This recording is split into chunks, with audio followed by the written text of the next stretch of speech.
O sea, las dos van así, las dos enfermedades. Pero no estoy hablando de diabetes, estoy hablando de resistencia a la insulina. ¿Okay? Entonces, le voy enseñando otros casos, pero voy a pasar aquí porque aquí hay otros que eso no. Es que también, esta paciente también tenía resistencia a la insulina, pero esa no es la señal que tenía más.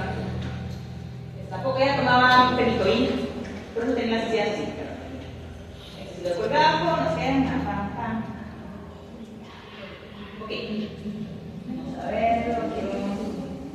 paciente con peritonitis, con ortodoncia bien. Y le pusieron la ortodoncia cuando tenía ya peritonitis. ¿Quiere ver ese, piloto? Sí. Está bien, va, miren. ¿Qué fue ahí?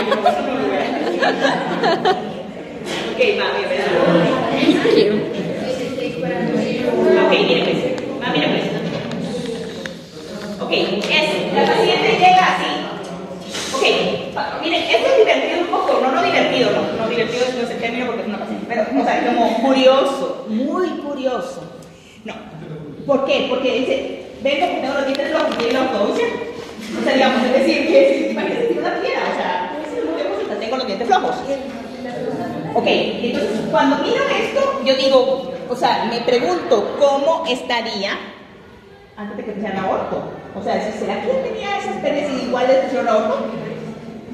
O sea, no sé, bueno, miren, voy a enseñar porque creo que tengo esa versión.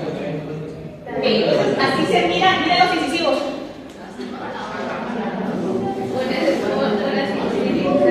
¿Y saben qué? Miren, esta paciente es una paciente que es estilista, tiene un salón de belleza. Y en un punto que ella me dijo que ella ya hacía los tratamientos y se ponía mascarilla. Y entonces esas cosas duelen porque, digamos, o sea, como una paciente, digamos, y una paciente, se lo juro, porque como hacía cosas de belleza, ella se hacía tintes en su cabello, trataba de mantenerse lo mejor posible, pero la boca así. Entonces, y que usaba la mascarilla para que las clientas no le vieran su boca, o sea, entonces cosas que son como tristes, porque uno dice, no tiene que ser así. Entonces, me mandan y así era la imagen antes del aborto. ¿Ustedes qué piensan de eso?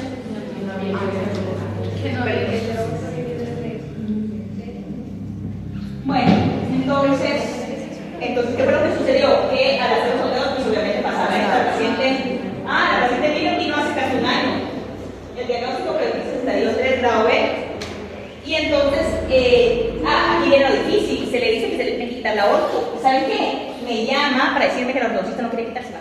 ¿Por qué? No quiere quitársela porque sabía que con aborto se iban a venir los dientes. Y eso pasó. O sea, la siguiente vez que ella llegó sin un incisivo. Y el otro yo se lo saqué ese día porque ya no se puede hacer nada. Yo le tuve que sacar los incisivos. O sea, un incisivo, ya uno se le fue con aborto y el otro se lo tuve que sacar. Y entonces, ¿qué es lo que pasa? O sea, llegar a este punto. Y entonces, cuando pacientes así llegan, lo primero es llevarlos a un estado de salud periodontal. Eso es lo primero, porque no se puede pensar, después uno empieza, sí planifica la cuestión protésica, pero va a planificar en relación a cómo sea el resultado en la evaluación de las piezas después del tratamiento. Es decir, que nosotros veamos que mejoró la salud periodontal. Entonces con ella se le fue haciendo. Cuando yo abrí aquí, una cantidad de ese tejido, ustedes lo van a ver, uno abre y sale mucho tejido inflamado que uno lo va sacando y ese tejido se desprende, ese tejido de granulación. Y entonces ella fue mejorando hasta el punto que aquí, por ejemplo, si ustedes ven esta imagen, ahí ya fue como a la semana que, digamos, le hice otra sesión, pero ya se miraba mucho mejor. Control de plata más o menos, pero fue mejorando. Entonces aquí está, esa fue cuando le hice el tratamiento quirúrgico abajo. Si ven, ahí están todos los puntos y todo.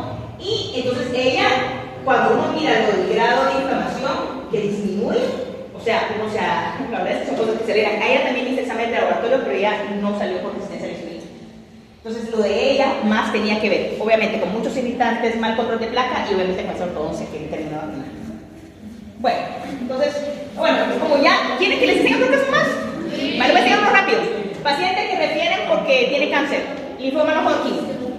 Y entonces, pido consulta de revisión del diente. ¿Por qué? Porque el paciente con cáncer le iban a hacer un procedimiento y no sé si iban a ponerle quimio, no sé. Pero lo que querían era determinar que no tuviera ningún problema dental. Y miren, tiene un absceso. Entonces, ¿qué fue lo que pasó? al tener accesos así, nosotros podemos pensar, ah, bueno, este es un absceso de origen periodontal, porque obviamente está mucho más arriba, cercana a la corona, no parece endodóntico, y ahí la clave es sondear. Entonces encontramos bolsas profundas ahí. Entonces, ver si tenía lesión de furca o qué. Entonces al paciente ya se le había explicado que había posibilidad, ahí estoy hablando sobre eso, había posibilidad que tuviera una fractura. Entonces, cuando hacemos un abordaje quirúrgico, nos quitamos, despegamos un poco la encía también para explorar. Entonces, ver, a ver, quitarte el tejido del y ver si lo que está pasando. En la radiografía se miraba esto. Y esta radiografía me ayudó Camilo a verlo. Y sí mirábamos como un trazo de fractura, no sé si lo van a ver ustedes por aquí. Y aquí ven, esta línea de aquí. ¿En esta línea? Ok, pero esto puede ser sugestivo, pero no definitivo. Lo definitivo es cuando nosotros ya vemos en la cirugía. Entonces se le hizo, es un mini colgajo, es sencillo, y entonces se abre y se confirma la fractura. Una fractura bastante rara, la verdad, porque totalmente horizontal. Y entonces el paciente, miren, la verdad es que es difícil, porque no solo estos pacientes están pasando una situación muy seria, porque tienen cáncer, puede ser un paciente joven, y entonces tener que decirle que además de eso hay que sacar el diente, ¿verdad? Porque, o sea, ¿qué? Y el paciente, o sea, me gustó porque demostró mucha fortaleza, o sea, ni se inmutó, y me dijo, doctor, entonces hágalo, o sea, sí hay que hacerlo. Entonces confirmamos después con la exoncia que tenía una fractura. Bueno, voy a enseñarles unos 2 casos más de la resistencia y de ahí ya les voy a explicar por qué estoy aquí. Ok, miren pues, esta imagen es en la que yo podría decir que las apariencias engañan. ¿Por qué? Si ustedes ven esta imagen, ustedes dicen, esta paciente no se ve tan mal. ¿No pensarían eso? Tiene buenos dientes, quizá una buena sonrisa, o sea, 35 años de edad, pero dice, luego para que me evalúe, ella tenía molestia como una molar superior y tenía el diagnóstico de síndrome de ovario poliquístico. Entonces, aquí viene la cuestión que tomar en cuenta, pacientes que tienen algunos cambios y trastornos hormonales. Entonces, estaba así. Siempre me dejaba bien manchado el espejo porque no se quitaba la pintura de los labios, pero bueno. Entonces la cuestión es que hasta ahí no se ve tan mal. Cuando evalúo la radiografía panorámica, me doy cuenta que la paciente sí tiene ya cambios en la cresta. O sea, se ve disminución de la altura de la cresta, especialmente en las regiones posteriores. Esta no es la mejor radiografía, porque ustedes ven ustedes que para esto hay que evaluar con radiografías interproximales. Pero si ustedes miren la pieza 15. La 15, si ustedes ven, ahí hay cambios y se ve hasta, posiblemente ensanchado el espacio de ligamento frontal. Entonces ahí es donde ella tenía molestia. Pero a mí varias cosas me llamaron la atención. Que ella me decía que tenía dolor, que en esas partes se pasaba el hilo dental y le sangraba y no sé qué. Entonces yo le dije, mire, me gustaría hacerle unos exámenes de laboratorio. Porque dije, bueno, pero la paciente, hay pacientes que llegan a la clínica de todo. Hay gente que uno va viendo que no tiene muchos recursos y hay gente que uno mira que tiene muchos recursos. El que tiene muchos recursos, lo mando a que vaya a hacerse muchas cosas. Y al que no, veo cómo le ayudo, de muchas formas. Pero siempre le mando que haga exámenes, aunque busquemos el lugar más económico. Un lugar que sea bueno, pero más económico. Incluyendo el Aboclip, que está en la zona 1, que es de aquí en la San Carlos, es una opción. Pero esta paciente sí tenía posibilidades. Entonces yo le dejé los básicos, pero ella aprovechó porque tenía un seguro y se hizo un montón de exámenes. Entonces van a ver lo que encontramos. Bueno, entonces ella se hizo esta notología. La voy a poner en grande. Fíjense que la letra que aparece en la hoja no es mi letra, sino que, como tiene un seguro, se hizo los exámenes y fue con el médico del seguro. Y entonces es interesante porque el médico le escribió, no sé si era una doctora normal, menos de 5.6, pero de de 5.6 a 6.4. Diabetes mellitus tipo 2, arriba de 6.4. Y la paciente tiene 5.2. Entonces fue así como decir, si yo miro esto, no, la paciente está bien. ¿Ok? Si miro esto está bien. Pero ella se hizo los que yo le había mandado, que eran nosotros, para determinar si tenía resistencia a la insulina. Entonces miren todos los que hizo, se hizo. Aquí están transaminasas, se hizo hepáticos, se hizo renales como creatinina, hidroxurea. Pero se hizo la glucosa en ayunas y voy a poner esto en grande y entonces con la letra del médico, el médico determina esto. Le hace el índice OMAIR y le aparece 3.99. Y el mismo escribe arriba de 3, resistencia a la insulina, ya tenía 3.99. Ah, aquí aquí tengo que decir algo que me recuerdo ahorita. ¿Por qué le mandé los labs? Porque cuando nosotros hablamos al paciente, o sea, y no porque yo sea profesora de diagnóstico, pero digamos, sí hay razón de que uno tiene que observar bien al paciente, observar cosas. Pero por ejemplo, vemos pacientes jóvenes con sobrepeso. O sea, un sobrepeso que no sé, yo no soy experta en eso, pero no puedo determinar yo qué momento es obesidad. Pero cuando miro eso, son de las cosas como señales, porque la obesidad está relacionada con un montón de cosas también. Entonces, por eso le dije los exámenes. Entonces, cuando vi 3.99 y a todo esto, el médico del seguro ya le había recomendado que tenía que ir con un endocrinólogo. Entonces fue súper bien para mí porque cuando iba a la clínica la paciente tenía mucha información y ya más preocupada por su salud. Y entonces está bien porque digamos están en una etapa joven en la cual pueden hacer muchas cosas todavía para evitar llegar a tener diabetes. Entonces aquí yo también le hice aquí la interpretación y la misma de la tablita que el paciente tenía resistencia a la insulina. Bueno, y este será el último caso que les voy a mostrar. Esta paciente de 28 años de edad, paciente femenina también, sin antecedentes médicos de relevancia, motivo de consulta por movilidad de dientes e inflamación. Ok, una paciente que trabajaba en un lugar donde atendía, o sea, estaba en servicio al cliente, y me decía que tenía que sonreír y hablar con personas y cosas así, y que por esa razón ella había querido mejorar su estética y se había hecho 2 carillas, las de la pieza 8 y 9. Ok, pero si ustedes ven esta imagen, la paciente tiene unos grandes abscesos. ¿Ven los abscesos arriba? Y entonces, incluso en el surco de esas piezas de las anteriores se ve que está supurando. Le ven ahí que tiene, ¿verdad? Esa es que se creció por lenta. Y el palatino también tiene un absceso, ¿lo ven? Ok, 28 años de edad. 28. Las radiografías. Bueno, al sondeo preguntar cuánto entra la sonda. ¿Saben qué? Este es como un tip que les puede servir. Tal vez bueno, tal vez incluso también les enseñará cosas así, porque eso es lo que hacemos regularmente, tomar estas fotos, para enseñarles cuánto entra la sonda. O sea, para que se den cuenta cuánto hay de destrucción. Entonces, pues, nos sirve como para que el paciente vaya, le vamos explicando. Y aquí también tenemos cosas así de la rana, miren esto. Un tejido así como, ¿qué está así? Bueno, y en la panorámica se observa esto. Bueno, uno va a decir, no está tan mal como la otra, pero si se dan cuenta, la pérdida es generalizada, no es solo los incisivos. Y uno dice 28 años. Bueno, y miren las cervicales.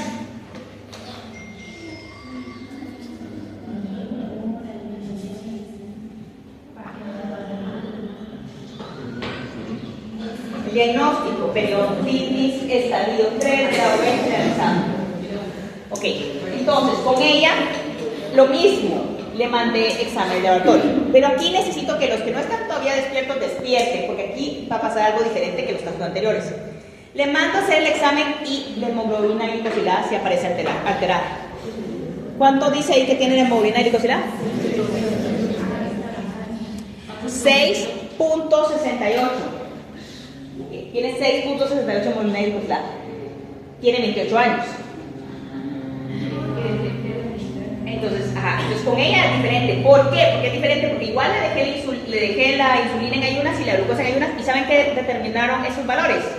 Que no tienen resistencia a la insulina. Pacientes sin resistencia a la insulina pero con hemoglobina glicosilada de 6.68. ¿Por qué es esto? ¿Cuál es la razón de por qué no tienen resistencia a la insulina y por qué sí tiene una hemoglobina glicosilada de 6.68?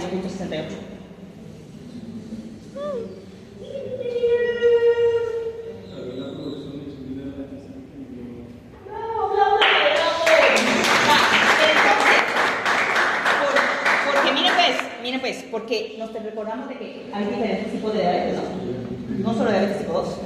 ¿Y cuál es esa otra diabetes que es común? Bueno, no común, no tan común. La tipo 1. Pero ya no está diagnosticada, o sea, digamos, es decir, que en esos momentos yo descubro eso. Ustedes lo van a descubrir como profesionales. Y el paciente, digamos, si uno no hace esos exámenes, se mete en enfermera. Y les estoy hablando de estos casos. Imagínense de mi clínica, yo ni voy todos los días porque tengo 2 hijas y bueno, pero jalo a mis pacientes y encuentro estas cositas y las documento. Entonces, ok,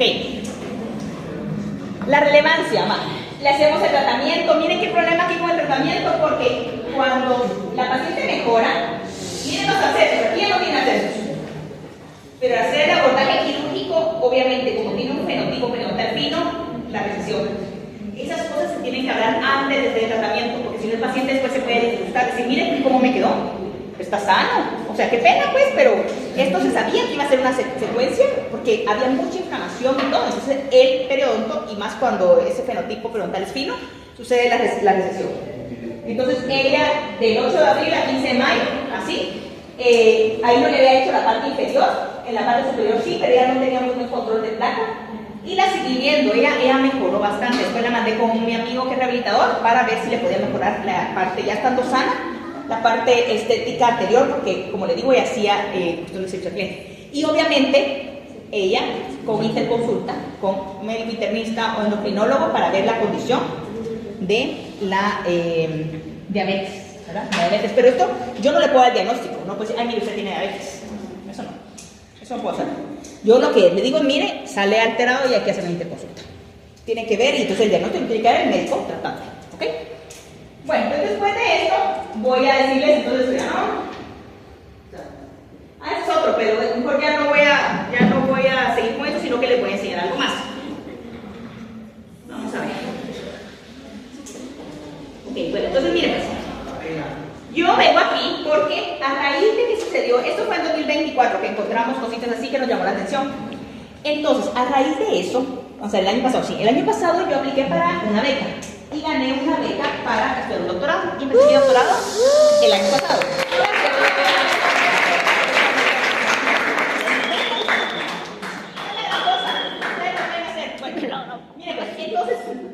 Entonces, obviamente uno tiene que investigar algo que te apasione, algo que uno diga, esto sirve.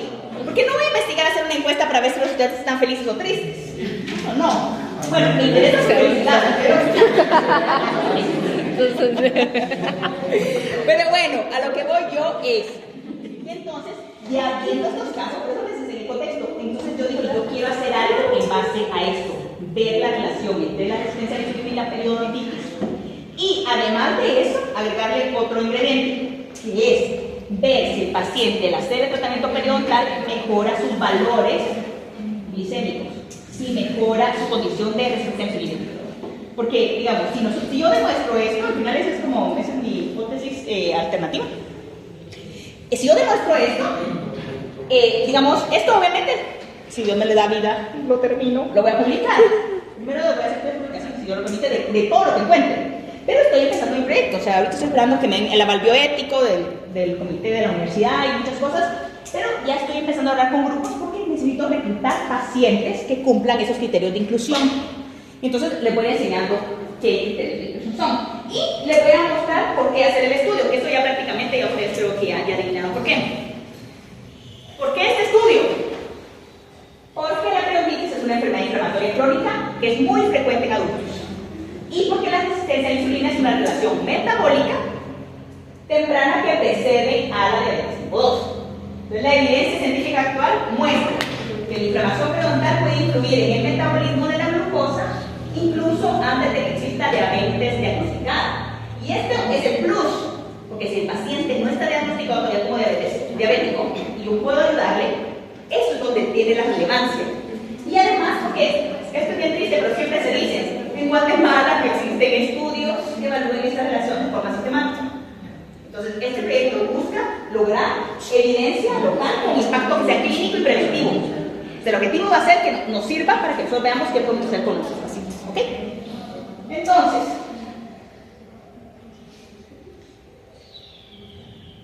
¿a quiénes vamos a estudiar? A pacientes de la facultad con periodontitis generalizada, que sea estadio, aquí puse yo estadio 2 y 3, pero estoy viendo posiblemente abarcar a los de estadio 1, como no he empezado a reclutar de 1 hasta 3, y que no tengan diagnóstico de diabetes. O sea, el objetivo es que sean pacientes con estas características, pero que no tengan diagnóstico de diabetes. Si tienen diagnóstico de diabetes ya no se puede porque ya están tomando medicamentos y eso ya altera, ¿de acuerdo? Pero si vienen aquí pacientes que tengan diagnóstico de periodontitis y quieran participar en el estudio, que yo les explique, que firmen el consentimiento informado, a estos pacientes se les harían exámenes de laboratorio para determinar si tienen resistencia a la insulina. Si no tienen resistencia a la insulina, pues continúan su tratamiento y todo, ¿verdad? Y si sí tienen, entonces ya entran a formar parte del estudio, pero siguen con ustedes. O sea, porque van a ser sus pacientes, siguen con ustedes haciendo todo lo que necesitan y yo solo les voy a ir dando seguimiento para ir viendo que se cumpla el protocolo estricto para poder determinar a los 3 meses, después de terminar el tratamiento periodontal, hacer nuevos exámenes de laboratorio y ver si hubo cambios en esa resistencia a la insulina. ¿Me siguieron con eso último que les dije? Va, porque no sé si se dan cuenta que hablo un poco rápido. ¿No, verdad? Ok, entonces de eso se trata. Entonces, esto les voy a mostrar que al final, miren, pues, y se lo digo también, ustedes que están en quinto, yo no sé qué planes tengan para el futuro, pero digamos, los que estén interesados también en investigación, son cosas que valen la pena, todo lo que uno puede hacer como aportar, y aparte nuestro campo es científico. Entonces, ahorita vean mi ejemplo, de alguna forma, porque tal vez, bueno, yo no soy tan pilas, podríamos decir, pero quiero esforzarme. Entonces, todos podemos hacerlo lo que nos pongamos un objetivo. Y eso me hace recordar algo con lo que voy a terminar. Voy a terminar con 2 cosas esta clase, vas a terminar rápido. Una es con una fábula que le estaba diciendo a mi amigo Manolo, mi compañero Manolo, que nos pasamos hablando ahí casi todo el día. Manolo le estaba contando una fábula, le estaba diciendo una fábula que les leo a mis hijas. Oigan esto. Entonces yo digo, les leo la fábula, pero digo, estas quizá ni entienden la fábula, pero yo, a mi mejor esfuerzo, porque me encanta esa fábula. Fíjense, esta fábula es de